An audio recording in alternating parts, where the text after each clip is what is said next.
Ya, Bro Maeda. Ya, saya panggil Bro ya, biar santai kita dalam podcast bincang-bincang pintar kali ini. Ya, pembahasan kita walaupun agak sedikit berat ya, Bro ya, tapi pembahasan kita tetap santai.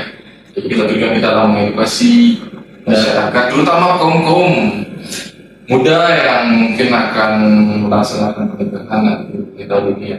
Jadi, Bro Maeda mungkin kapan, Bro? Ya, sekolah saya sih masih mencari ya. Oke, jadi untuk biar nggak bertele-tele kita mulai dari pembahasan yang pertama terkait dengan isu KDRT yang dilakukan oleh salah satu tokoh agama yang ada di Sidoarjo. Diam, diam, diam, diam. Saya pecahin kepala. Hei, hei. Gimana, Bro? Jadi gini ya, Bro, ini pada kita tahu kan nih KDRT itu kan nggak bagus ya. Ya, Itu sudah ada pasti. di undang-undang juga kan. Apalagi yang dilakukan oleh tokoh agama, Ya. di mana itu implikasinya tidak terjadi pada istrinya saja, pasti juga akan berdampak pada jemaat-jemaatnya. Karena kan Iya. Ya, Kalau yang panutan dia ya? Ya, Panutan. kita kadang mencari penjelasan kan tentang kehidupan ini pada tokoh agama, tapi kalau tokoh agama seperti ini, kita mau belajar ilmu agama karena siapa lagi, Bro? Benar. Jadi ini udah, menurutku udah gini ya, agak menyimpang dari ajaran-ajaran ilmu agama sebagaimana mestinya. Lagi seorang suami itu kan ya harus membimbing istri, mengayomi, bukan menjadikan istri sebagai mungkin bisa dibilang samsak ya. Waduh. Karena Ya. di KDRT kan itu nggak baik sih. Ya. Nah, Bro sendiri kita kan sebagai PQ ya, ya tentunya nanti mungkin kita akan, bukan mungkin sih, semoga ya kita akan memiliki rumah tangga ya. Menurut Maeda sendiri, hal apa yang mungkin melatar belakangi seorang pria atau laki-laki bisa menganiaya istrinya? Mungkin dari sudut pandang laki lah perlu diceritakan ke masyarakat.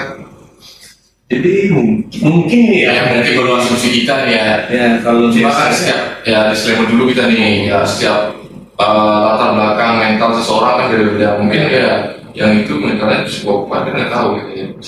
bisa jadi laki-laki itu melakukan KDRT terhadap istrinya ya bisa jadi karena kekurangan ekonomi. Faktor ekonomi sih juga kadang mempengaruhi bahwa laki-laki bisa jadi ringan tangan kan terhadap perempuan. Bisa jadi juga karena laki-lakinya mungkin saja bermain perempuan lain di luar sana, jadi istrinya mengetahui bahwa laki-lakinya berselingkuh, jadi dia emosi memuncak karena itu bergerak. Seperti itu dia bukti.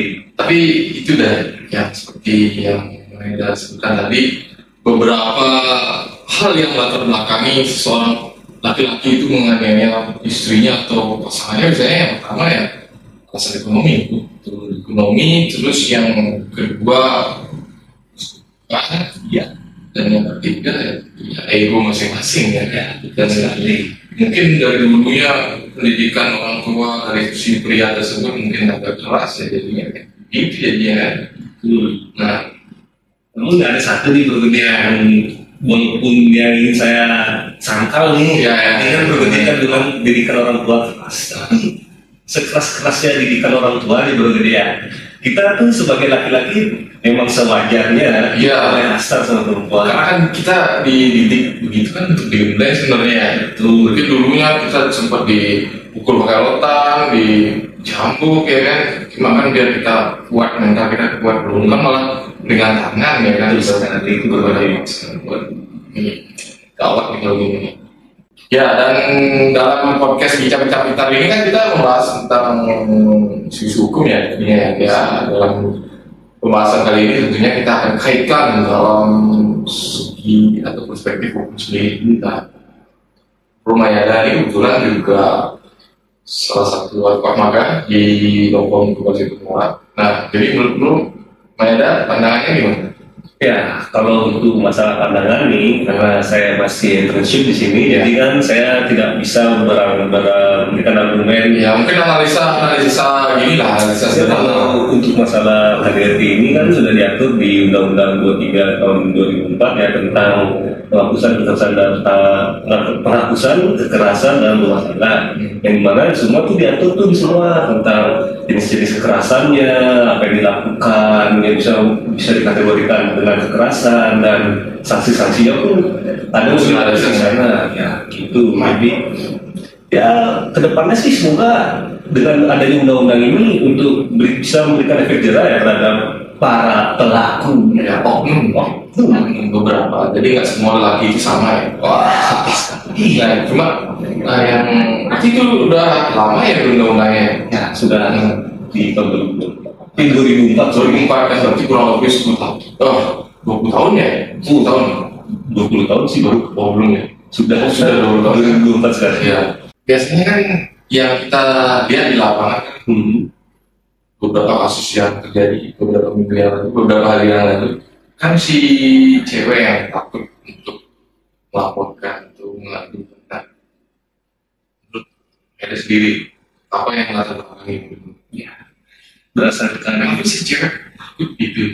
dan mungkin berdasarkan analisis dasar saya jadi ya mungkin karena mengapa sih perempuan itu takut untuk melaporkan kejahatan yang dilakukan oleh suaminya nih mungkin bisa jadi karena sudah sering terjadi KDRT tersebut jadi psikis dari si perempuan itu sudah sedikit terganggu jadi karena sering disiksa mungkin dengan suaminya secara fisik dan non fisik jadi kan cewek itu sekalian digertak mungkin dia akan kayak aduh bahaya nih jadi lebih baik dia memendam hal tersebut dan tiba daripada nanti dia kenapa-napa sih nanti ke depannya itu sih menurut saya ya. Ya.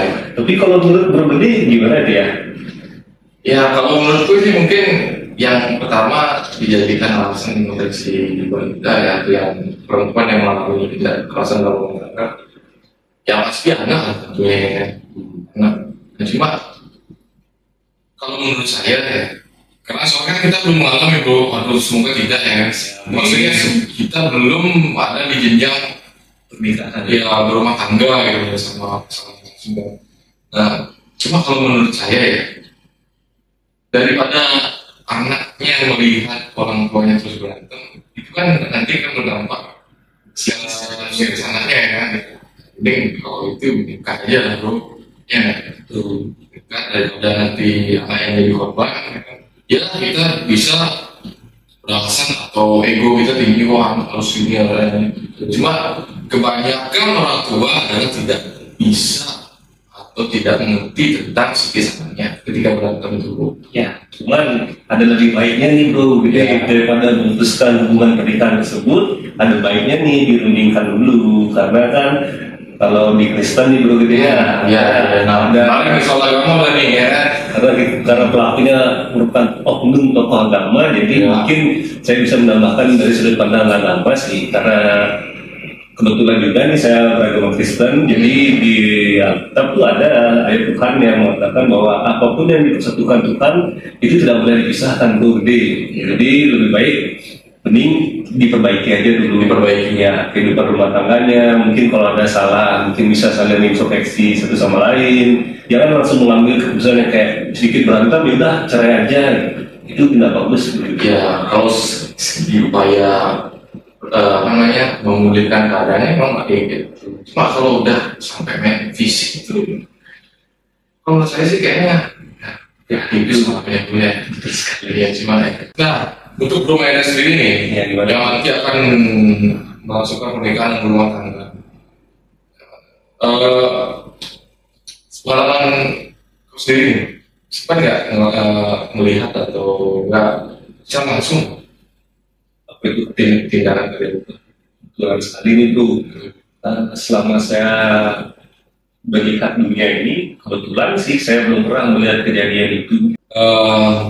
Baik, mungkin pertanyaan selanjutnya seperti yang kita ketahui kan selama ini KDRT korbannya adalah perempuan.